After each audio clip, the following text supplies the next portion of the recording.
All right, welcome to HQCo. This week was kind of cool. It was a pretty random guest. I had a gentleman come in and inquire about the gym, and we got talking. And he's I guess a performer, kind of a one-man act. He performs at the Fringe Festival. He is performing at the Fringe Festival this week, and it's about his travels. Yeah, his couple of 3 or 4 month long trip that he kind of made into a one man. He wrote a book. It's a one man play essentially. Yeah. Randy Ross. Yeah, Randy. So I just thought it would be a cool conversation to have him on and just get to know him a little bit. But it was pretty random as far as him. Just it was a great story, man. It was such a cool story to hear from him. Like you said, he's a writer, performer, and just the stories that he told us was amazing. Yeah, it's cool just to run into these people and then again be able to have conversations with them. So definitely look into him, Randy Ross. His stuff's really interesting. I bought his book and we'll watch his kind of one-man performance, and I hope you like it. You could watch the whole thing will be on you're watching it essentially on YouTube, and like and subscribe, and thank you so much for tuning in. Yeah, thanks guys. Thanks for watching.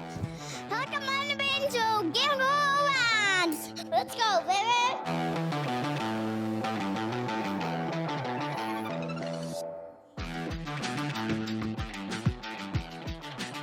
Let's go, baby! Is it this one you're saying? It's a smaller group. What? I mean, I just came from Calgary, so I was getting 40, 70 people every night. Really? Yeah. I mean, this is a smaller festival. This used to be a big deal. Then COVID in London in general. Yeah, London. This used to be like a 2-week festival, and you get big name performers because there's a circuit of these fringe festivals around the U.S. and Canada. Yeah, so people do the circuit. Mm-hmm. Does the same acts go with it, or do they kind of sub in and out a little bit? No, they travel. So the circuit starts on the East Coast. It starts on the East Coast of Canada. Yeah. There's also a bunch down in the U.S. And is it every weekend? Is it like week to week, back to back? Yeah, they're set up to go bang, bang, bang all the way across the continent. Really? So how far in is this one? Like how far in? Well, I came. So the big one going on right now is in Edmonton. I didn't get in. It's a lottery. Oh, okay. So I did Calgary, and normally you do Edmonton. You keep going. Vancouver, Victoria. I didn't get into Edmonton, and this one had space. Yeah. So I got in here. So I'm going back the opposite direction. At next week? No, here. Because I went from Calgary back east. And then when's the next one? Oh, I'm done. After this I only got into 2, and also the travel gets kind of rough because you're staying on people's couches. Yeah, for sure. Usually how long is it? Like the typical festivals are like 2 weeks. Okay. You get 7 shows, you get 8 shows. Mm-hmm. Some of them are only a week, like this one. Mm-hmm. So I get 5 shows. But so I got here Monday. I flew in Monday from Calgary. I had shows Tuesday, Wednesday, Thursday, Friday, Saturday. I got 2 shows, and then I go back to Boston. Okay. And this whole Air Canada thing's been like a shit show. And not unknown, right? Or I had to change my flights today. So I was hoping to go. I was in the London Library around the corner. I'm in Wortley. Wortley. Yeah. So I was in the library. I was going to do some work, do some writing. I'm really a writer. Mm-hmm. And then I saw this thing like, your flight's going to be canceled, so you better do something. Wow. Or we don't know when you're going to get home. So I was in there fucking around. I felt like I got a flight on Delta. I'm leaving from Detroit. So really? Instead of leaving out of Toronto. Yeah. So I got the John Q. Robert Q is going to schlep me, drive me down to Detroit, and then I'll take a flight from Detroit. But wow. And speaking of like Wortley, so it's all kind of volunteer based. Yeah, this is a older woman who has she has a 1-bedroom apartment. She gave me the bedroom. She's sleeping in the living room. No way. Wow. Yeah. These are volunteers because if this wouldn't make any economic sense if you didn't have free accommodations, because the tickets are cheap. Yeah. They're relatively, it's $15. Yeah. I told you can come for free. You just let me know if you want to come.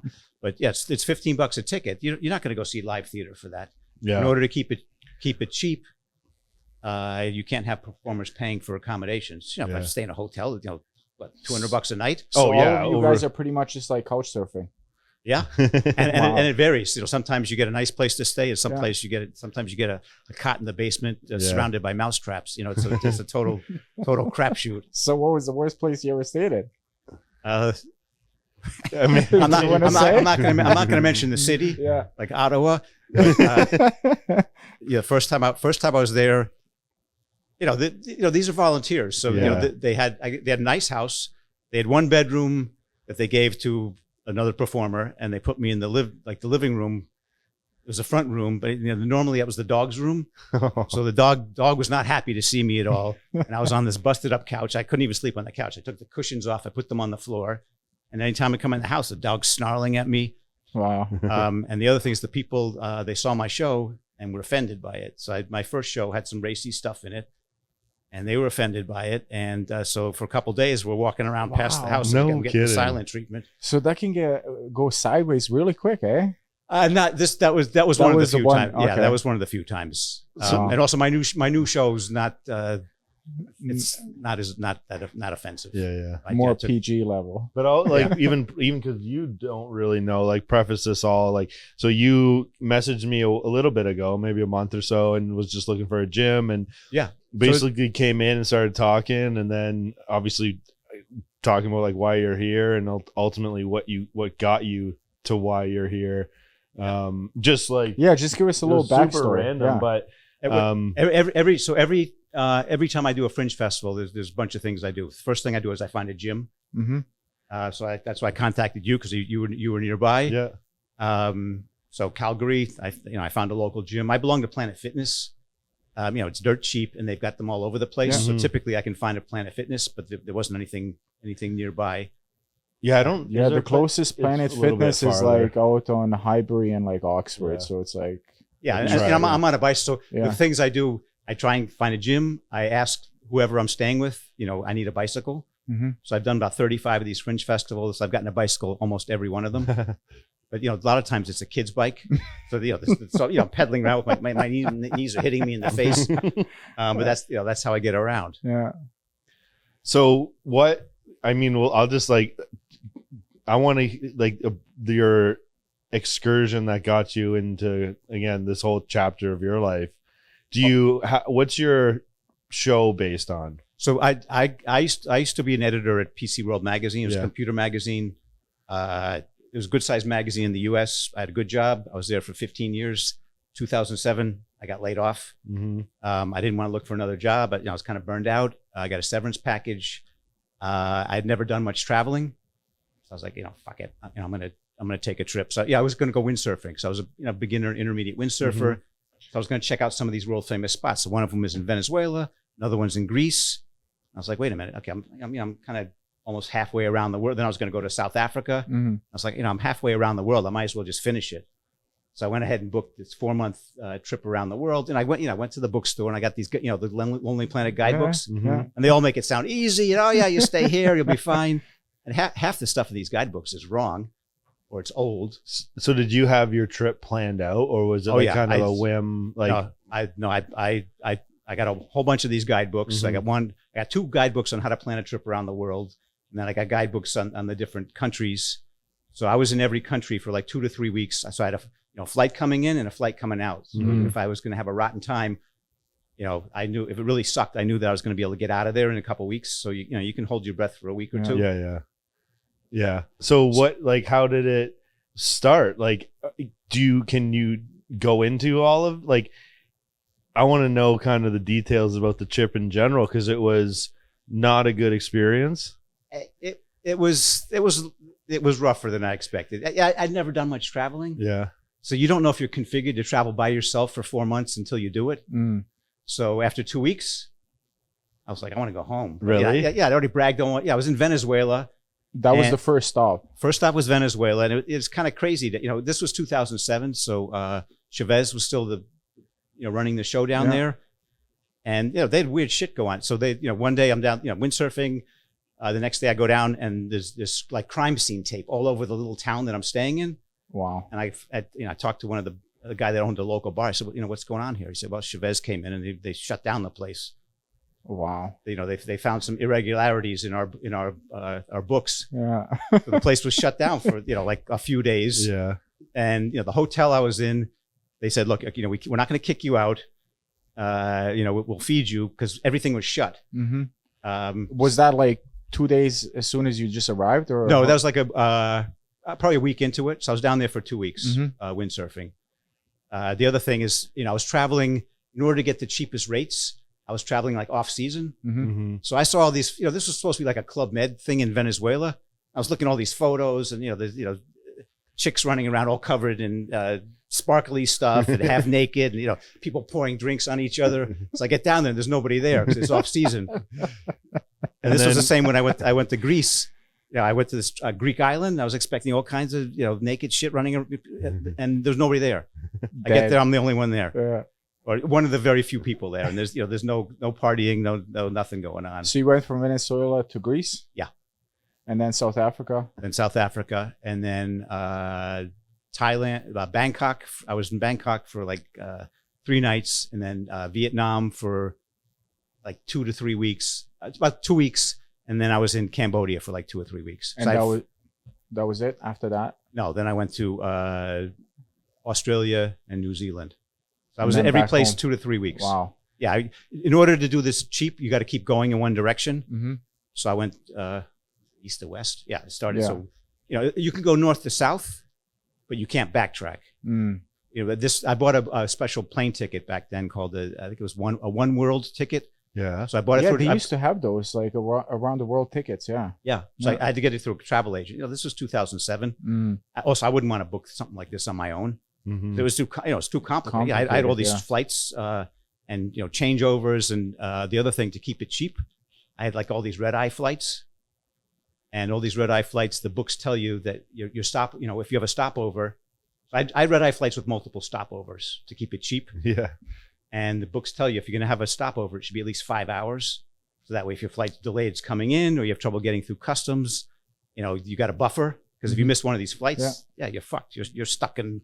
I'm stuck in Venezuela, or, you know. Yeah. Favorite place?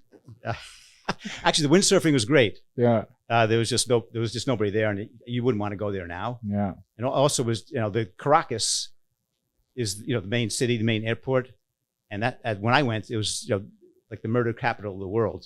So I made arrangements with a windsurfing outfit on this island called Margarita Island, which was where the windsurfing was. And they sent me a manila envelope this thick in the mail with instructions on what to do once I get to the airport. Because they're like, yeah, you don't walk around outside. You get to the airport, you look for the guy with a sign with your name on it. I find the guy, he grabs my hand, he takes me out to the curb. We jump into a massive black SUV, and we only drive like 100 yards from the international terminal to the domestic terminal, because they don't want you walking around outside. Yeah. So this guy, we go from the international to the domestic terminal. He grabs my hand, he takes me inside, he buys my plane ticket to go to Margarita Island. And he points to a chair and says, you sit there until your flight's called. You don't do anything. You don't go to the bathroom. You don't go you don't go outside. Wow. You just stay there until your flight's called. No So, way. so I was scared. I also hadn't done much international travel, so I was scared. And that wasn't stuff like that you weren't necessarily expecting? No, the guidebooks don't mention half this stuff. Yeah. What was your favorite place? Oh, Southeast Asia was crazy. Yeah. Yeah, Just because of the experiences and culture. Yeah. Also, and people everything? come up to you and they're trying to sell you stuff all Yeah. the time. Drugs, girls. You know, you have plenty of you have lots of friends. Mhm. I mean, a lot of these countries. You know, I go to Athens or Melbourne, Australia. Mm. I don't know anyone there. I'm just Yeah. another white guy in Right. you know, walking around, Mhm. and you know, nobody pays any attention. And then, so what was your least favorite? A bunch of them. Really? Wow. Yeah, Athens. You know, all these places are cool, like for a day or two. Yeah. But after a while, you just, you know, it's like, you know, what am I going to do here? Mm-hmm. Melbourne was probably the worst. So one thing that guidebooks didn't mention, the Australian bush flies. I think, is that one of the pictures that I Yeah. saw? Yeah. Yeah. So the guidebooks didn't mention anything about this. So I get to Melbourne, and I'm walking around, and you know, there's flies landing on me, and you know, I'm watching all these people on the street, and they're like, you know, they're waving all over the place, and you know, I finally get to my hotel, and I go, you know, what's going on here? And they say, well, you know, it's Australian bush fly season. Wow. And yeah, so the flies like all over people, because they feed on mucus and any kind of discharge. So they're going up your nose, they're going into your underwear, they're in your ears. No Yeah, way. I have photos on my show of people we- covered with flies. So I was like, I go to a travel agent. I said, get me the fuck out of here. And so they sent me to a place called Surfers Paradise. I said I wanted to go windsurfing. They said, there's no windsurfing, but you want to learn to surf? I was like, yeah, sure. So they sent me to Surfers Paradise, and I didn't know it, but it was like high school weekend, schooly weekend, spring break or spring something break like for that. all the high school kids. Oh yeah, high school. Yeah. Yeah. So I'm 48 years old, and I'm up there with a bunch of 17-year-olds, and every night at like midnight, they're all crying. All the girls are crying. Yeah. They're crying jags start at midnight. So this is and I was stuck there for a week. Wow. Melbourne. What was like? We saw like some of the. Do you have a lot of like illnesses and or injuries or anything like that? I got 2 colds. Oh, One was in Greece. It could have been just because I'm on these long flights. Mhm. So your could- body that- just like yeah. is had enough for a second. Yeah. The other thing is also some of these guidebooks warned about at a certain point you get something called culture shock. Mm-hmm. So you've been out of your element for too long, staying in hostels and traveling because I was traveling cheap. Yeah. So when I got to so I was staying in youth hostels and traveling cheap, and once I got to Nha Trang, Vietnam, and I checked into a hotel, and there were bugs all over the place, and I was like, I'm done. I'm fucking out of here. So I booked a flight from Nha Trang, which is kind of in the middle, all the way down to Saigon, Ho Chi Minh City. Mhm. I get to Ho Chi Minh City, and I booked myself into a nice hotel for Just like 2 or 3 days. I was like, I can't deal with this crap anymore. I can't deal with Wow. the bugs. I don't want to deal with the What- 17-year-old youth hostel kids crying all the time. I just need a break. Was there ever a time where you felt trapped? Like, I imagine in those sort of situations, knowing you can just like book a flight and get out. Was there any situations where you're like not panicking literally, but more like just that you felt trapped? I can't get a flight out. I can't get a drive out. No, there was always. And out. I always knew I could buy my way. You got a credit card, you could buy your way out of whatever. That was Yeah. the Problem. safety net, pretty much. Yeah. If you had, a nice hotel in Ho Chi Minh City was like I think it was $70 or $100. Yeah. And I'm sorry for all like kind of direct, but Yeah. what about like I think of traveling and tourists traveling and like what about any legal like One scary thing was because some of these developing corruption countries, type of yeah. situations? So I was in Ho Chi Minh City, and I wanted to go to Cambodia. So you go up the Mekong River. So I booked a ferry with a bunch of other. Mhm. I saw a sign in a travel agent's window. So yeah, I want to go to Phnom Penh. They're like, yeah, sure, we'll book you on it. So I'm on this ferry, and we get to the border with Cambodia, and the guy who's running the boat, local guy, says, "Give me your passport." I was like, what are you doing with my passport? He said, "Well, we got to check in with the border guard." So the guy disappears with my passport. I don't know who this guy is. I didn't Yeah. recognize him. He takes all our passports. So everybody that was on the boat, and he disappears for like an hour.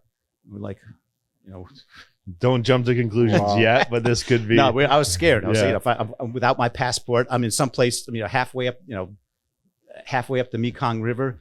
And I've seen Apocalypse Now Yeah, and all yeah. these other movies. Yeah. But eventually we got our passports and we got through, and it was fine. So it But wasn't a lot of situations where you had to like bribe your way out of things. I'm sure he or- did because I think he asked for money also. Yeah. Mm. Wow, that's crazy. That's. Would you do it again? I wouldn't do something like that. I would do Southeast Asia again. I got a buddy who actually married a Thai woman, and now he's living over there. Mm. I'd go visit him. I'd go back to Phnom Penh. Actually, I'd probably go back to Ho Chi Minh City just because it was just crazy. This was like Disneyland. This was like something you don't see here. Yeah. Mhm. So Athens and Melbourne, it's Those- another yeah. big Western city. Yeah. Southeast Asia was stuff. You can't read this signs. You got to constantly ask people how to get here or there. Or the Yeah. hotel I was staying in Phnom Penh, Cambodia, they give you a little card that has the address on it. And they tell you, if you want to get a ride, you just show them the Yeah. card. Because I can't read the street signs, and Have you met any interesting characters? Did you remember from that trip? I've met a bunch. Yeah. So the first night I was in, actually this was a time I was getting a little scared. So I got into Phnom Penh. First night, I go to a restaurant and there's nobody there that spoke any English. Hmm. I was like, I'm, major city, but nobody in the restaurant spoke any English. So I was, I sat down and I'm pointing to stuff on other people's tables, Yeah, I bring me want that. and okay, brought me a beer. That was fine. And then they brought me like chicken wings that had like, feathers. And so I was getting a little nervous, and I speak a little French, and they didn't speak any French because, Cambodia was French. French colony. Yeah. And same with Vietnam. But nobody spoke any French in there. So I finally, I'm starting to panic a little bit because, maybe I'm in this country and maybe I finally hit the wall. Yeah. And I've had good luck every place else. So I go to the bathroom, and on the way to the bathroom, I see a white guy at a table with a whole bunch of locals, Cambodians. And I walk by and I go up to him. I say, "You speak English?" He goes, "Yeah." And this guy was from Vancouver. Oh, no kidding. And I said, I can't order any food here. What's going on? He said, "Sit down." So I sat down with him. This guy and his girlfriend toured me all around Cambodia. That's pretty cool. That's awesome. And she would get local prices. Yeah. Because they have two sets of prices. Right. Tourist price and tourist local price and local Yeah. price. So she would get us the local prices. Yeah. I lucked out because this guy just took me under his wing and Yeah. showed me all the ropes and. It's so wild how you meet people randomly like that, right? Yeah. And then Or sometimes you don't, Right. Because most countries I didn't meet anybody, Right. And it's But not like you're fortunate traveling with a group. Fortunate or even for that trip in particular, right? It's like, okay, you could meet like person, they'll give you like, pointers, but like the fact that like, that lady and that or whatever, they just took you to all the places, not even tourist places, even like places that are hidden, which is. And also, I checked. So when I first got to Phnom Penh, I checked into this hotel that was recommended by Lonely Planet, and it was a dump. There was a big rat running around the lobby. It was just, and so that was the night I went out for dinner. I was like, I don't know if I'm gonna be able to deal with it because the mosquitoes in the room. Yeah. And I've been reading all this stuff about malaria. I had malarial pills, Yeah. and I got 7 different shots before I left. So I was starting to panic. I go out for dinner, and I meet this guy, and I'm talking to him. And I told him where I was staying, and he said, "Nah, you got to get the hell out of there. You stay at my hotel." So he was staying at a really cheap, brand new place. And I got, the hotel was brand new, but the cheapest rooms had no windows. Yeah. So I said, give me the room with no windows. I'm on a budget. And he stayed there, and he said, if you want to do any traveling, you go down to the front desk, you tell him where you want to go. So he took It's care of me. wild because like back in the day you didn't have like phones and like all this stuff, right? Like now travel is probably, it's so easy. Even if you don't know the language, you just put in your phone has to work. So I brought a cell phone. Yeah. And I went and got one of those expensive unlocked chips. Yeah. And bought all this, all this airtime. It didn't work. Day one, nothing worked. Yeah, it didn't work. Did you travel light? Like, is that something? Yeah, so just a one backpack? suitcase or Just a something like backpack, that? and it was a good size back. It was like a 70-liter backpack, so it was a good size backpack. But back then, you didn't have to check it. Now you'd have to check something that big. Which will probably it will be a nightmare. Imagine checking it, your bags get lost. Oh, geez, and you get all these flights with multiple stopovers in countries where you can't speak the language. Like, where am I even going to pick up my luggage? Where's it going to end? Yeah. If I was going to do it again, I would get a smaller backpack. All you need is a week's worth of clothes. Yeah. Because you just wash them. Right. And all the clothes I brought with me were camping clothes. So worst case, I just washed them in the sink. Mm-hmm. I'd put them on and get in the shower and lather up and then take them off and then rinse them out and squeeze them and then put them up to dry. I would take less stuff. Was it like doing stuff like that? Like, was it a big culture shock? Or are you pretty open-minded about knowing you might have to, jump in the shower with your clothes on? I didn't have a problem with that kind of stuff, but just, being in a place where you're the only white, I'm from Boston, the US. I'm used to, most people are white. I go down to Venezuela and I was like, everybody's speaking Spanish. And there's very few white people down there. A bunch in Southeast Asia. Yeah. Yeah. I'm not. You say camping. Did you do camping?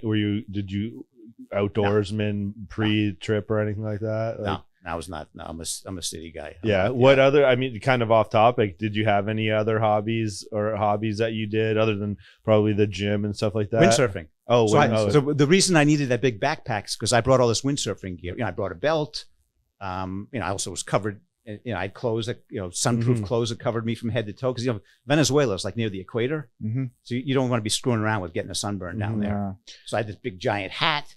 And did you do a lot of windsurfing? Like, yeah, like you kind of at least checked that box and that didn't go to shit halfway through or something like that? Well, it kind of went to shit in Greece. So Venezuela was great. I was a beginner intermediate windsurfer. So if the winds are 15, 20 miles an hour, I don't know how you translate that, but that was fine. I get to Greece and the winds are like 40, 45 miles an hour. So they took me, I've been booked, give me the adult, give me the big beach. Mm-hmm. So I'm on the adult beach and they see me. I can't even get off I can't get anywhere on the windsurf. I'm just getting blown over like this. So they took me off the adult beach and they brought me down to the kiddie beach. I was like the only one down there and the winds was still 35 miles an hour. So I was getting blown all over the place. And that was the bungee jumping. Where did you go bungee jumping? I did it in New Zealand. I also did something called a canyon swing, which is like bungee jumping. I got a video of that I got a video of one bungee jump in New Zealand and the canyon swing. The bungee jump in New Zealand was like 134 meters. South Africa, I did one that was 200 meters. Wow. And that was the first one I did. And I was scared. Ever? Yeah. Were you just like, this looks fun, let's do it? Was that something you planned going into the trip? Or it was something I thought about. And I'm a youth hostel, and it's a bunch of 20-year-old girls. They're all going bungee jumping. You're like, I'm in. Yeah, I'm in. And then I get up on the platform, and I was fucking scared. They could see how scared I was because they put you in some kind of order. I can't remember what the order was, but I was like fifth or something. So I'm watching all these people jump, and I'm also watching everybody else like walking around petrified. Yeah. You're on this concrete platform. Yeah. And people are walking around, they're talking to themselves, and their eyes are wide open. Everybody was scared. And when they called me, I go up there and they put their hand under my neck and said, "Don't look down. Do not look down." And then they gave me a gentle push. Wow. Did you love it though? Yeah, it was a rush. Oh yeah, it doesn't last very long. Yeah. But the first moment when you're in the air and Just you're starting to accelerate. Yeah. That's why I did it 3 times. Have you done it since? Like, have you been chasing that thrill at all? No, that was. I don't know if I would do it again. Also, in my show, I've got a video of someone in Africa whose bungee cord snapped. Yeah, I was waiting for that. When you were there? No. I found the video of it for my This is show. not the person that went ahead of you or something like that. No, or after you. I didn't see. So nobody got hurt. So I did it 3 times. I didn't see anyone get hurt. I saw one person freak out, but she eventually jumped. Mm-hmm. I didn't see anyone that said, I'm not doing this. Any other crazy? Did you jump out of a plane? This was much scarier. I did that once in college. Fraternity guy used to parachute, so he took us all parachuting, and it was like that's in something Vermont. you want to do, eh? Bungee jumping is much scarier. I believe it. When you're up in the plane, you're up so high, the ground looks kind of fuzzy. You can't really see anything. With the bungee jumping, you could see every rock, and because it's not that far. Yeah. You could see what you would hit if this thing snapped or something went wrong. That's why. I don't think I want to do bungee jumping or not even jumping out of the plane. Like, don't even like that's. Actually, I had a little bit. I thought this would, cure me of my fear of heights. It not at all. No, it didn't. It didn't help at all. So, going through that trip and even if something else comes up, what then prompted you to get into what you got into post trip? So, I was a writer before. So I worked at a computer magazine. I was a writer. I was an editor, and part of what we would do is review products. We review computer products. Mm-hmm. So I go on this trip, and I'm spending a lot of time alone. So I'm starting to review all these hotels I'm staying at, and the accommodations, and So I started a blog, and it's called The Loneliest Planet. Still out there, theloneliestplanet.com. So I started this blog, and every country I would write stuff. Some of it was true, some of it was exaggerated, some of it was not true. I was just trying to entertain people. Yeah. By the time I got back, I had 140 pages of blog material. And around this time, some travel memoirs were selling that was a popular thing. Yeah. Yeah. People were publishing books. This book called Eat, Pray, Love, which is a woman. And then there was a guy who did a book called The Sex Lives of Cannibals. There was a guy who goes to the South Pacific, has a crappy time, but he's very funny. So I read both these books and I was like, you know what? I can write this. I can write a book like this.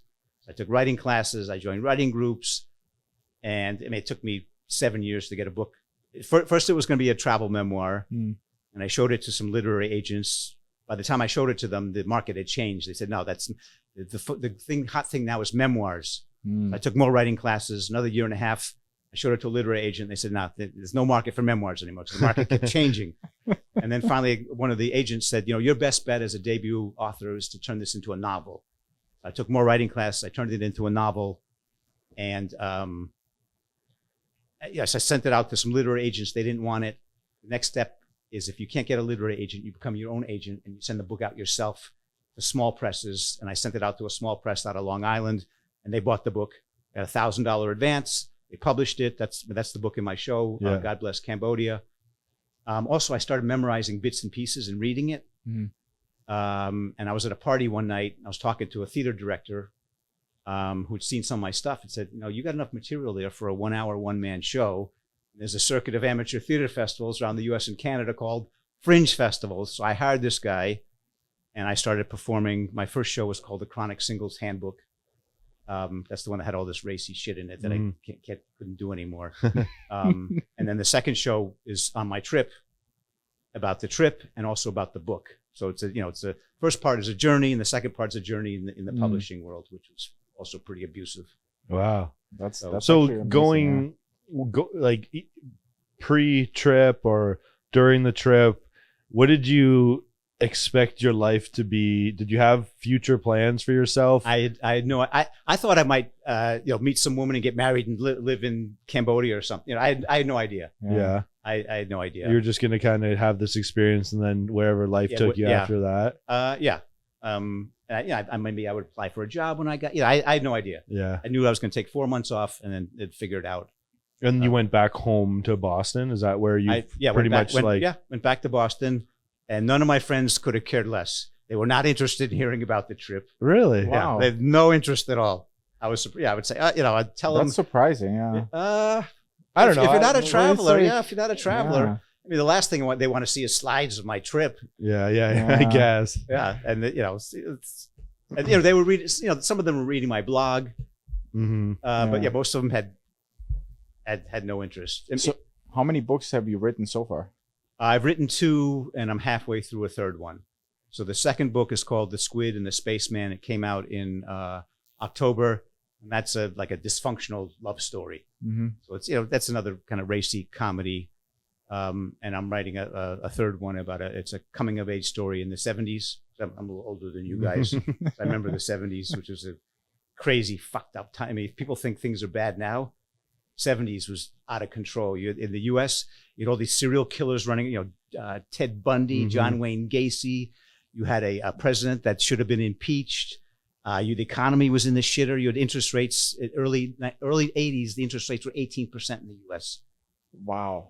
The country was a total What disaster. a crazy time to be alive back then, eh? They had New York City almost went bankrupt. Cleveland did go bankrupt.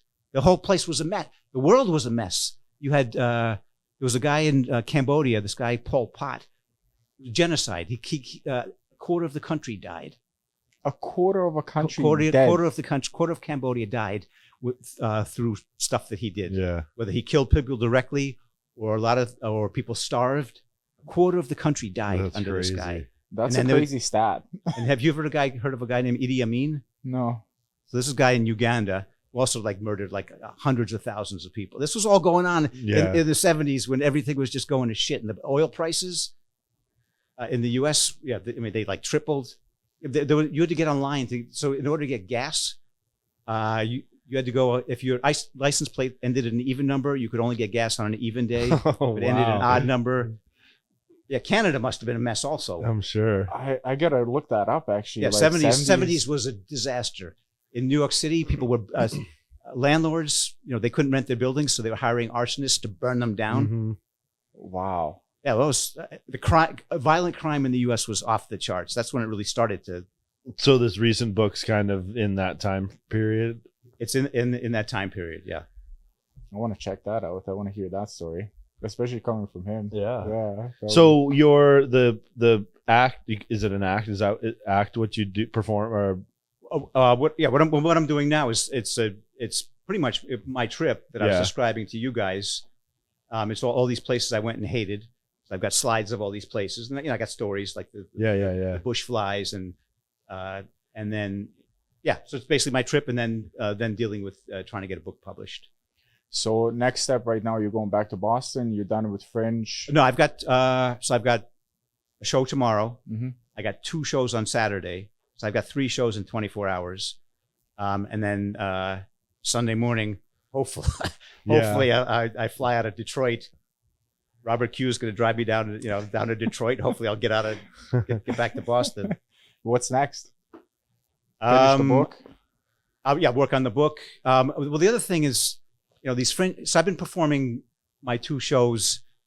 Actually, I got a 3rd show. I've been performing at libraries and senior centers, and they pay $150, $300. You can't make money that way. So I've got to try and figure out how to get to the next level. So I've got a list of some of these conferences in the U.S. where you can go and try and meet a booking agent. And I'm a storyteller. I don't know if they, I got to do some research and see, because I need to get another 0 on the end of my fees. I can't. I saved, so I made decent money when I was at PC World, so I've been living off that, and now it's starting to run out. I just started looking for a part-time job. I got to do other stuff. I got to start making some money. So. Do you do what about even like podcasts or like YouTube? Are you on social media? I've got YouTube. I've got all kinds of YouTube videos. Yeah. And I had a blog for a while, and I was back when you could get Google was paying for ads. I had all these ads on my. So the best year I had my blog, I made $100 off Google ads. I was like, this is not going to. Yeah, I don't think this is no way. Hopefully, you're doing better. Well, it's kind of funny because, I guess technically we probably are, but it's like, oh, that's good. We just started, and this is just like this. I guess you probably, everyone else has heard this, but yeah, me and him, we have this, I have this space up here, and this is a prime example of we run into these interesting people, let alone the type of members down there, and just being in our community, we have these natural conversations up here. So this was kind of a very genuine route for us to have this. Well, the show trick is the trick is getting listeners and viewers. Yeah, which is the tough. I think that's what's nice for us is we don't, whether we do see it kind of climbing. Again, it's at the very beginning, but whether we had a million people watching or our parents were the only one watching, we'd be doing the exact same thing. So there isn't that we both own our own businesses and stuff, but I think that's how it works is just do this out of enjoyment, and then who knows? That's exactly what it is. Fling it against the wall, and hopefully, who knows? This is stuff that I'm doing. The Fringe festivals. And a lot of my friends that are writers or performers. We're just trying all kinds of stuff, and I'll see if something catches on. I just say the whole social media thing. Obviously, it's just you can't escape it nowadays, but just how many opportunities that gives people, and just connecting, or it's probably one of those things where you don't want to, if it is just a hassle and you don't want it to start to sour your mood towards what you're doing in general, worrying about stuff like that too much. It's also, social media. I have, at one point I had 15,000-20,000 followers on Twitter. Yeah. And I had 5,000 on Facebook, but they weren't buying any. Yeah. They weren't buying books. Yeah. So I stopped, and also Facebook changed their algorithm. Everything was free before. Now they're starting to charge for all this stuff. So so I've got a couple thousand fans, but I can't reach them unless I pay. Right. So the same 20 people are seeing all my posts. Yeah. For selling books, I have friends that are paying for an Amazon consultant to figure out how to goose their sales. That's $1,500 a month. Yeah, for sure. Once Yeah. you start thinking about it too much, it's like I'd rather just do this out of love. Yes, and like, there you go. And know. hopefully But again, it'll pan it out. doesn't necessarily always pay the bills like you Yeah. want it to. Yeah, you've type got of you've thing. got a nice business. Yeah. Luckily, right? It's Yeah. kind of Luckily, this yeah. is just And the fact that we have the space up here too Mhm. is so fortunate. Yeah, right? this is a nice. right. It's great. I mean, you can't ask for Yeah. anything better. But it's like I like- said, it's just and we you- just run into these interesting people, and it's like I- come up here, right. talk, look at the space, like Yeah. and And this just is hear the prime story. example, yeah. I mean, you're probably I think you're our first U.S. guy. I don't think we had anyone Maybe. from the U.S. here. I mean, how could we? How Unless could they're we? like, yeah. So this is our first international. Or Yeah. not international. Is it international? Well, yeah, it would be international. for sure, International absolutely. guest. So that's funny. That's- What else? Do you have kids? Like, do you, No, never married, no Yeah. kids. I mean, I couldn't afford to do this if I Yeah, Yeah. had a family. for sure. Are you I'm- going I'm- to continue doing Fringe or? Yeah, I'm gonna Okay. apply. So I got I have this show. I've done it. So the big Fringe festivals in North America are Edmonton and Winnipeg. So this show I've done there. I've got a new show that I'm working on. I'm gonna pitch it. Just again, it's a lottery. It's Is it a lottery? So Yeah. you, Lottery. you pitch it. Do you still like apply or send anything, or you just Give You- your, well, give you've your got to name. have the name of the Yeah. show and you've got to have a description. Yeah. But it's a lottery. okay? So I'm going to apply with the new show. I'll apply. Vancouver's used to have a good size one. I'll apply there with the show I'm doing now, and the new show I'll apply to Winnipeg, Edmonton. Actually, Calgary was pretty good. I'll apply there again with the new Mhm. show, and depending on how this run goes. Yeah. The nice thing about this just being a week, because every day that I'm here, I'm burning money. Mhm. I'm spending money on food. I got a place to stay, but it still costs Yeah, money. of Yeah, yeah, course. So a 1 week festival, it's bang, bang, bang, and then you're out of there. Yeah. So depending on how this pans out, I may apply here again with another show. When's the next festival, or like where would the next festival be for Well, I'm done. you? You're I done. only got into 2. I didn't apply to Vancouver or Okay. Victoria, but the people that are in Edmonton. So that's going on right now. That's a 2-week festival. Mhm. So I think their next stop is Vancouver and then Victoria Island. I got a friend who's doing Halifax, which is Nice. another small one. Yeah. That's on the east. Mhm. So he's going to try that out. Yeah. Would you rather like performing here in Canada or America?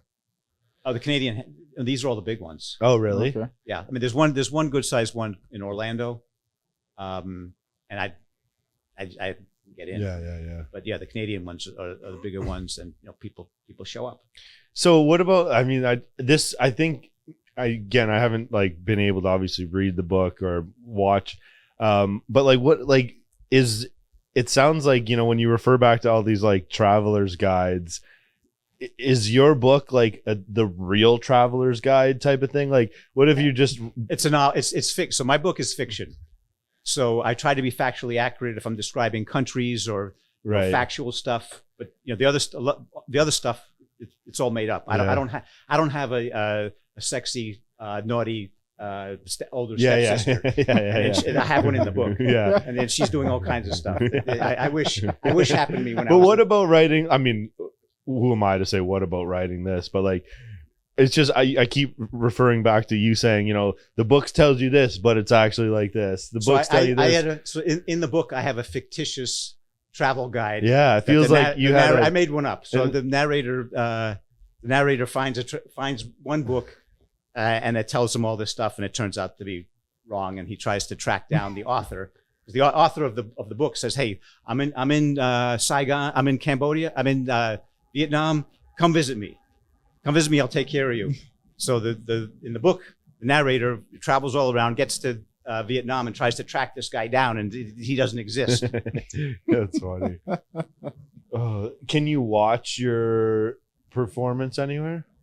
Yeah, on my website, I have a video. So I during COVID, I was doing the show over Zoom. Yeah. Mm. So there's a recording of that. There's a recording somewhere. of it. People can pay Mhm. $5 or whatever to watch the whole thing. It's on my website where I have a tab that says comedy for Yeah, sale. we have it right here actually. Yeah, you guys could. If you guys want to just watch it, just click the link. You don't need Yeah. to pay anything. Do you still? If you go to comedy for sale, and you scroll down, so those are all my books. Keep going. Okay, there it is, the entire show. Oh, this one. Yeah. Yeah. So if you just click This one. you can watch this. Again, it's on. That's the. Cool. Well, I'll have to watch this actually. It's an older version of the show, but That's what my next question was. Does it change? Is the version of Yeah, so I have a director that I work with. It's this theater director, is a friend of mine, knows theater. I pay him by the hour, and we goose the show every year. So last year I did the show. I did the show in Ottawa. It's not the place where I stayed. I had a better place to stay. But I did the show in Ottawa, and a reviewer said, the show is very funny, but there's no lesson here. So I told my director this. So we put a lesson in there. In the show, there's a scene where I go, okay, what did you learn on the trip? And then I go into the lessons. Can I buy this here in Canada? What's the good. easiest place to buy? You it? should be able to buy it through PayPal. Do you have PayPal? I don't think I have PayPal. Well, then you won't be able to. Oh, fine. You could just watch it. I'd buy it. Okay. I got a bookshelf over there. If you want to buy the book, yeah, the book you can buy off Amazon. Canada. Where's the best place to buy it for you? That's probably the only place you're going to be able to buy it. Do you have a copy on you? I could give you cash for. Yes, I have a copy. Okay, done. Okay. I'll put it on myself. You can sign it. Okay. Do you still? If you windsurf? don't need it, if it's something you're willing to part with at this point. I brought a bunch of books. Do you still windsurf? I haven't windsurfed in a while. Actually, probably 10 years. Okay. Yeah, I've been. So that's it. I just I might pick it up again, but it's a hassle. You got to bring the board. And my equipment's old. Yes, I haven't windsurfed since like 2010. But I've got this 9-foot windsurfer. All the boards are much smaller now. So did you mention? Do you do any like stand-up comedy or like anything like that? I'm a storyteller. So stand-up comedy is a joke like every 3 sentences. Yeah, I'm a joke like every 5. And you don't. There's just no genuine interest in like. I did. So I did it once. I did an open mic in Boston. It was like a Wednesday night at midnight. And I go in there, it's open mic, I sign up. Yeah. I go in there, I do my thing. There's like 5 people there, and then a bunch of people come in, and this woman gets up who was actually pretty good, and I'm sitting in the front row, and somebody starts heckling her, so she starts giving it back to them, and all of a sudden I see this cup of ice go flying out of the audience and hits the woman like right in the neck, and I was like, I'm out of here. This is not for me. Did you even perform that night? What was that? Did you perform that night? I performed earlier. Actually, I won because all the other comedians left. So they gave an award to whoever who's left there, basically, who's got the biggest patience to stay till the end. Who survived. That's funny. Yeah, stand-up comedy is rough. That's another. Yeah, I'm sure. Yeah, I mean, as far as everything, I have friends that are trying to do it. Well, at least in stand-up comedy, there is a progression to hierarchy type of thing. Storytelling, I haven't figured it out because my shows are. I've got some short stories. I mean, there are some on my website, but you're not going to get you get paid for doing it 45 minutes or an hour doing a whole story, and so I'm not sure what the progression is. Who like in this career path for you, or who do you draw inspiration from? Well, I mean, the master was this guy Spalding Gray. You guys know this name? He did a one-man show called Swimming to Cambodia. Okay. So he was a professional actor, and there was a movie called The Killing Fields. It sounds familiar. Yeah, it was about what went on in Cambodia. I told you all the people got died. So there was a movie about it, and he was in the movie, and he did a one-man show about his experience being in the movie. And I mean, this guy did a bunch of one-man shows, and they were great. He was on Broadway. He's the big deal. Do you do any other theater, or have now that you're in this world? I'm not a theater guy. So my background is not theater. So I have a limit as far as what I can do acting wise, and my director knows. Okay, I can't cry on stage. Yeah. Do you watch any? Do you watch plays or theater at these fringe festivals? I go to as much as I can see. So I'll go to Calgary. I went to see a bunch of tap dancers. Musical theater not really my thing, but I'll go and see because I'm looking at the performers. Can they get up on stage and take control of the audience? the people that have been doing it that are good, they get up there and people sit down and shut up. They get up on stage and it's very clear that this person's in control. This is something I'm trying to learn. When I get up on stage, So it's you shut learning, up, you sit down. I'm in control here. Yeah. Have you ever had any like crowd? Is there a lot of or any crowd interaction during your shows, and or have you had any unwanted positive or negative experiences? I haven't had hecklers. I had. I mean, if, you have weird stuff where stuff doesn't work. Yeah, or people just don't find it tasteful or whatever it is. Yeah, I mean, you could see the look on their face. Yeah. Actually, sometimes it's hard to tell. You can be looking at somebody and they look like they're sleeping. And they're like, that was the best thing ever. Yeah, and they come up afterwards, they buy a book and they say that was fabulous. And you'll be looking at somebody, it looks like they're laughing and having a good time. And then the show's over and they're bolt out the door. And the reviewers, I've gotten plenty of bad reviews. Mm-hmm. This is offensive. And, this guy sucks. You whatever. get reviewed. They say what they want to say. So do you spend a lot of time after the show talking to the audience? Like not really, because you got to be out of there. Oh, okay. For the next person to come on, or these shows are bang bang bang. You get my show's 45 minutes. At this festival, you get 50 minutes. So I have 5 minutes afterwards to talk to people if they come up, and then I got to start taking my stuff off the stage. And you enjoy it? Like, do you love it? Most of the time. If you get up there and there's 3 people in the audience, I did a show in Chicago. I did a whole 1 hour show for one person. Wow, that sucked. That was excruciating. So at the beginning of the show, I was trying not to look at the one person. I was, make believe that the place was full. So I was talking to the empty seats over there, and finally I just started talking directly to her. But that sucked. Or you get up there and there's 2 or 3 people. So you get a quiet audience. If you get an audience and they're laughing, fabulous. You win. You're that's as good as it gets. Man, one person performing that 1 Did hour a whole for hour. one person. Wow. Or 2 or 3 people, and but this is what all these people have gone through that are professionals. Mm-hmm. Totally. You get up there. If you're a professional, you do your show. Right. There's one person in the audience. You give them the whole. Yeah. As if it was a pack crowd. Exactly. And you don't get rattled, which is right. I'm still at the point where I'm still learning this, and sometimes I get rattled, and you start you start talking faster because you just want to get off the stage. Yeah. So I guess you gotta. I mean, that's the whole experience thing. You want to perform, for that one person, the same as you want to perform, Bingo. Exactly. for 1,000 people. Yeah. Right. Yeah. And it's That's like a professional. That's a professional. Yeah. Yeah. What about like obviously what brings us together is like, were you always into fitness, or like how's that fit in? Yeah. I was a personal trainer. I got certified, so I was NSCA, Maybe National Strength and Conditioning. Yeah. I got the baby one. Yeah. So they have one that's for people that are physical therapists. Yeah. Okay. And then they have one for regular people. So I took a 6-month course. I took an exam. I passed. I worked part-time at a fancy club in Boston. So I was thinking maybe a career change. Yeah. And it turned out it was a sales job. You got to be getting customers in. And after 6 months of this, I was like, I'm done.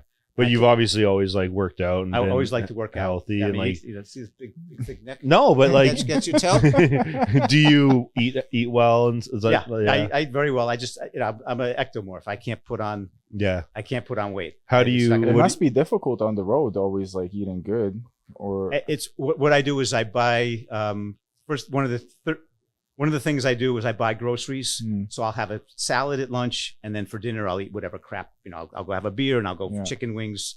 At least one meal a day, I'll have a big salad. Yeah, and that's kind of the how do you train? What's your training style or like regimen like? I was on a 3-day split. So I would do legs, upper body, and then I would run. Yeah, take a day off. And then that was my cycle, and then I would change. 6 months. At 6 months, I would switch from chest and back to arms and shoulders. But I tore a meniscus in April. Oh, recently. So that's I don't. You haven't seen me downstairs. No, so but you did. Rehab. You did tell me. It sucks. I just started the rehab because I tore the meniscus, and I was like, I can still run. I can still, do my baby plyometrics. I'm jumping up on platforms. It wasn't bad, but it just wasn't getting better. Mm-hmm. So I went and got the MRI, and they said, you got 2 small tears. So you're going to stop with the running, and you're going to stop with the leg weights, and you're going to start with this with this stuff. So I've only been doing it for 3 weeks. Yeah. I go back to see the physical therapist. So yeah, so she's going to start ramping up, and you know, on meniscus, you're going to be strengthening the muscles around absolutely, it. Yeah. But you do like just strength training and kind of typical strength and conditioning training. Yeah. Nothing crazy. Yeah. My main thing now is skiing. Oh, cool. Oh, nice. So so I skied like 30 days last year. I mean, it wasn't a great season. Yeah. And my favorite place is. Do you guys ski? I used to ski. No, Not I anymore, don't. though. I don't think snowboarded I as a could- kid, but yeah. I don't think I'll ski anymore, or like will ever pursue it. Just Because um, I'm afraid to get I hurt. mean, that's what I was just gonna so say. I didn't get injured. I didn't get injured skiing. well, why? Where are you going with this? I was going to say, you guys have the best ski area, one of the best ski areas in the world in Revelstoke, in interior BC. It's got the highest vertical. Right. Yeah. I went there twice, and there was like nobody there. And they got one time I was there with a buddy of mine. So we're going to be there for 2 weeks. We're coming in, it's snowing like hell. It snowed 8 feet. So they shut down the Trans-Canada Highway, which No runs one right could through the get middle there. of Revelstoke. So nobody could get in or out. We had the whole place to ourselves. Yeah, that was probably my most epic. Yeah, skiing I used to do. I mean, when's the last time I skied? I want to probably say like 9 years ago. Oh, jeez. Right. So it's and I don't think I'll go back. I mean, I can't ski. I can't ski here anymore. I mean, there's nowhere to go here. You could small, but if I want to go for like, you know, you got to go out skiing, west. I got to Yeah. go out west Yeah. and just ski where you know, like legit skiing. If someone, if you had the opportunity to travel anywhere in the world next week, where would you go? Niseko, Japan, for skiing. Really? Have Yeah. you been there? No, but I've read. They get tons of powder. It would be in Japan. So I've never been to Japan. Yeah. That's on my list. Bucket list. Yeah. Yeah. Yeah, it that's must be awesome. expensive. Yeah. And, I think it's a 17-hour flight or something. Yeah. A long flight. Yeah. Maybe just catch a couple countries on your way there. Yeah, maybe. Sleep on some Maybe. couches and stuff. And are you I would assume the answer is going to be no, but like, do you regret the trip like that? Oh no. It launched this whole Yeah. second part of my my career. Yeah. Or, the books and the performing. Yeah. 'Cause I'd never, when I worked at PC World, I was a senior level person, so I gave talks, Mhm. but there's nothing like getting up on stage. This was this was the scariest bungee jumping. The first time I performed my one-man show, it was in Portland, Maine. When I came out, I was so scared I was seeing spots. And I'm doing the show. It's all totally memorized. Yeah. And it's like an assembly line where the words get loaded on, and I froze. I forgot a whole bit. Yeah. And then I just waited for the assembly line to start up again. And, so I missed the whole third of the show. And whatever I remembered, I just picked up from there. But after that, it got easier. And again, sometimes it's just like a job. There's one person in the audience. You got It's just another Right. job. Mm-hmm. Well, you never know. Maybe you'll become an actor one day. Would Another you want career? to be? Yeah, if it was, but again, if it's within my within my range. Right, I mean, the good thing now is I'm performing my own stuff, Yeah. Right. which Helps for sure. I and there's imagine. also more fun. And Yeah. It's your baby. Yeah, I mean, it's my that's what that's it all is, that's all my yeah. own stuff. I tried out once for an ad. They wanted someone that looked like a runner, and a friend of mine was working for the casting agency, and I came in and I didn't do it right because it was not pretty. I didn't get called back. Well, you never know. Never Somebody might see this podcast and be like, "We want him." we want this guy. We're going to put another zero on the end of his fees. Yeah.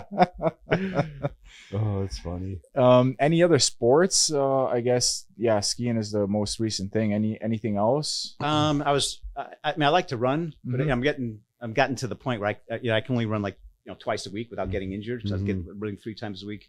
But I started going to the track because when I was in my in college, I took this class on how to run a mile. I did a mile in 5 minutes and 14 seconds. I was like, oh, that's pretty good. So I started going to the track like 2 years ago. Mm-hmm. Yeah, the first time I did it was eight and a half minutes. I got it down to 7.5 minutes. But yeah, it's just It takes its toll on your body. On also it's everyone's. excruciating because Yeah. you're pushing the whole time. Yeah. You do a quarter. You go to a track, it's a quarter mile, Yeah. And after the second lap, you're like, this sucks. Why am I doing this? But you feel good afterwards. Yeah. And your body's like, but whoosh, Yeah. it's like you've been snapped. Sweated. Your mind's really Yeah, sharp. of And, course. you get the rush, but it's.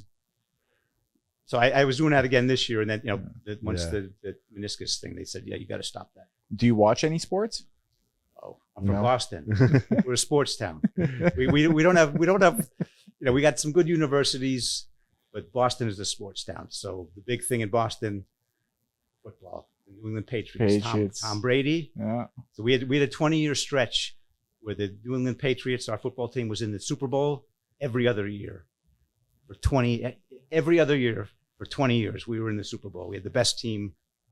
So everybody watches the Patriots. Then the Red Sox. And the Red Sox and the Celtics. We're less. We're not as big on hockey. But if the Bruins make it into the Stanley Cup, we'll watch it. Yeah. And there was a year, that was 2014, where we had 3 of our teams won the championships. That might have been in the year the Bruins. Sorry, they beat Vancouver. I don't know. I don't know. Yeah, I think they beat Vancouver in the Stanley Cup. And then the Patriots, I think, won, and the Red Sox won. So there was one year we had 3 championships. So it's a small city, but they have good sports teams. So we watch. I used to hate the Patriots, man, because that's all you could see is just like every time. Everybody hated the Patriots. Everybody hates the Super Bowl. Like seriously, from like the stretch of like 2000 and like from 2003 to 2000, to recently. Well, last 3 years have been pretty bad. Yeah. But I mean, that was insane. I mean, Yes. what a run, dude. Yeah. I mean, decade, dude. Yes. Like, it's just 2 decades. 2 decades. Yeah. Let's get this straight. It's 2 decades. It's just wild. And then the Celtics too. Every time you can never count them out, dude. Never. This year you probably can count Yeah, them out. this year The they're best done. player Yeah. tour is Achilles. He's Jason done, Tatum. yeah, Okay, so you follow. I do. Okay. Yeah, I I'm definitely. not. I don't watch follow too much sports. basketball, football. Oh, you do follow football. I do. Yeah, Okay. yeah. What's your team? It's always a question. Is like Baltimore would be my team. They're a good team. Yeah, They've always they're always in it. You They're know, always in the mix. and then when Brady left to Tampa, I actually like hated him all these years. And then he goes to Tampa, and I was like, you know what? I'm Let gonna me cheer. try I'm this. gonna cheer Okay. for him. You know why? Because he's just gonna go and just ball out, and he did, dude. He won a Super That was Bowl. amazing. Well, he also went to a loaded team. He did. Yeah, I mean, He's no dummy. he's no like, dummy, he but had I one mean, year left. yeah, He's got a team that's totally loaded with players. The one thing they didn't have was a quarterback. and that perfect fit. Yeah. and No, then, he's you a know, great player. And now he's with the Raiders. I think he's like He's a on manager, part owner. Yeah, Yeah. that's Part insane. owner. Yeah. Yeah. And then he got a big TV deal, and then it was like Have you seen him? conflict of interest and shit. So it was like he wasn't allowed to go into like locker rooms. Well, Oh, yeah, for interviews. for interviews Oh, and really? things like that. Yeah. And he's not as good as a announcer as he was a Player. quarterback. Player, yeah. But it's What are you gonna do? And then it was always like the question: was it Belichick or like Brady, who was like, you know? I have strong opinions on this. Tell me. Quarterback, the two of them couldn't have done it with each other, but the quarterback doesn't play defense.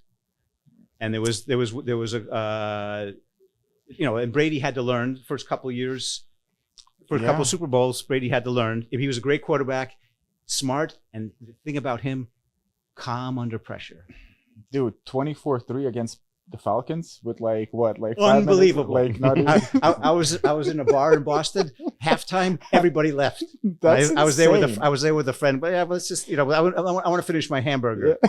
And then the third, that was unbelievable. That was insane. I cried. I still get teary when I think about that. Like never heard of before. It's just Yeah. like nuts, you know. It's crazy. And I mean the fact that when they played the Rams, I think when he came and Bledsoe got hurt, and then he came in, And that was Belichick. So the end of the game, I can't remember the exact play, but there was a play where the Patriots could have punted or gone for it. yeah, And I'm pretty sure Belichick went for it, and they got the first down, and that was the end of the game because Yeah. they knew if they went into overtime, they would not be able to hold out against the Yeah. Rams. no, that was, and then that kicked it off. Yeah. That was pretty much it. It was like the rest is history.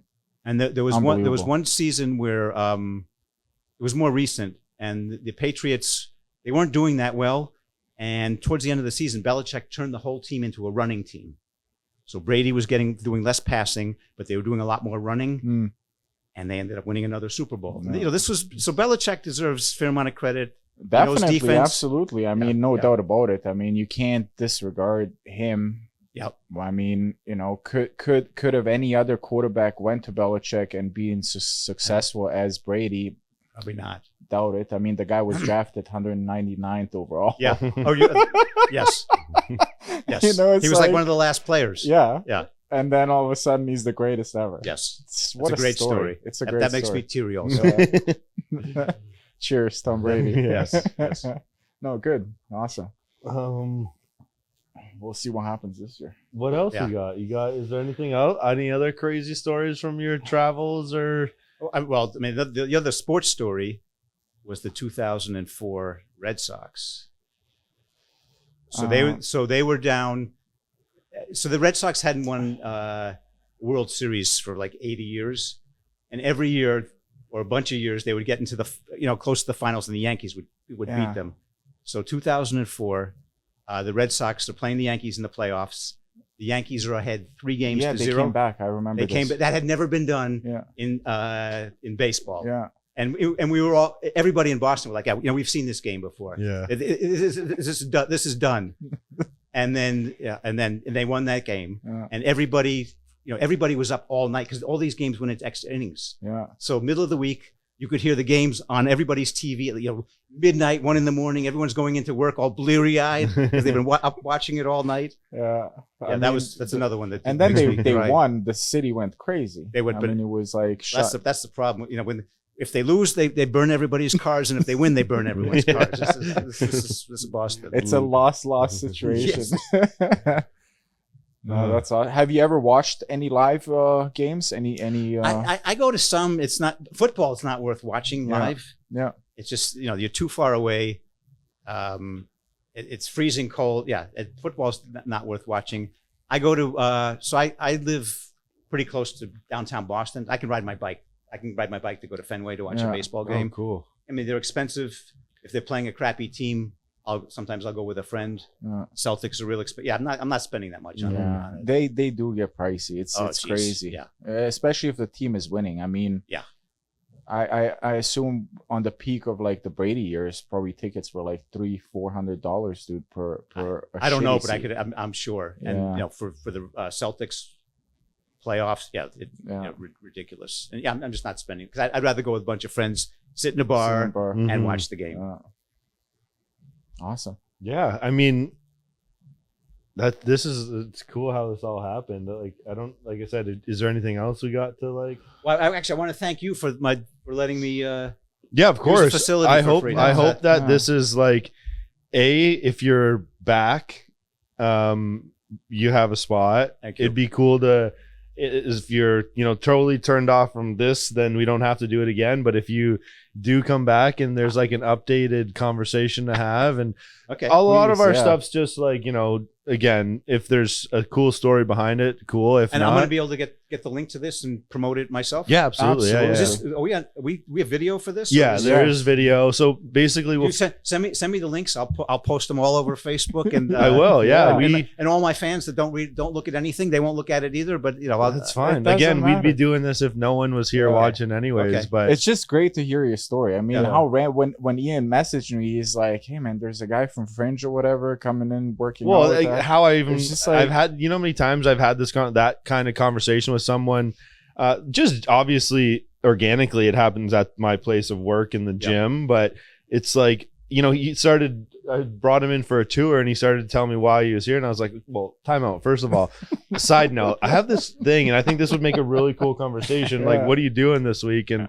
then it's like, oh yeah, we're here for a tour and all this. But if you're returning to town in the future ever, great. If there's anything we can do as far as facilitating an easier visit for you in London, let us know. And thank you. Obviously, it'd be cool to just have you back on here at some point in the future if our paths cross again. And obviously, like the gyms, the doors are open. So great. And if we're ever in like Boston, If you're ever in Boston, well, you got my card, right? I do. Yeah. If you're in Boston, And I have your number. give me- Yeah. So definitely give me a holler. Yeah, you that'd got be my cool. phone number. Yeah, Yeah. you got everything. Yeah. So for anyone like watching, just website and It's randyrossmedia.com.